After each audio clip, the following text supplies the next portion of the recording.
अस्सलाम वालेकुम। डॉक्टर ज़ीशान। हम मर्द खास तौर पर उनका वास्ता बार्बर के साथ तो पड़ता ही पड़ता है।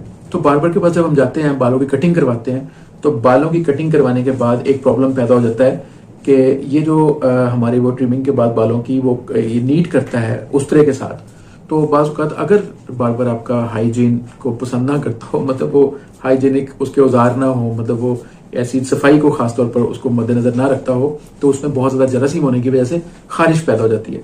और अगर बार्बर के उस तरह की वजह से खारिश पैदा हो जाए तो लोकल एप्लीकेशन के तौर पर फाइटोला का क्यों इस्तेमाल करनी चाहिए। खाने के लिए ऑरली लिथियम कार्ब, इसकी 1 सीएम में डोज, हाई डोज देनी चाहिए, ये जरूर देनी चाहिए। और इसके अलावा रिस्टॉक्स बहुत अच्छी मेडिसिन है, नेट्रम म्योर बहुत अच्छी मेडिसिन है, नेट्रम सल्फ बहुत अच्छी मेडिसिन है। लेकिन बालों की कटिंग के बाद अगर सर में दर्द शुरू हो जाए, यानी होता बाज लोगों के साथ ये होता है कि जैसे ही बालों की कटिंग होती है तो फौरन सर में दर्द शुरू हो जाता है, तो belladonna is the best remedy.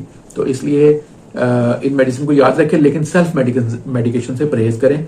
हमेशा अपने डॉक्टर से रब्ता करें, वो पोटेंसी आपको सेट करके देगा कि आपकी वाइटल फोर्स को कौन सी पोटेंसी चाहिए। इजाजत दें। अल्लाह।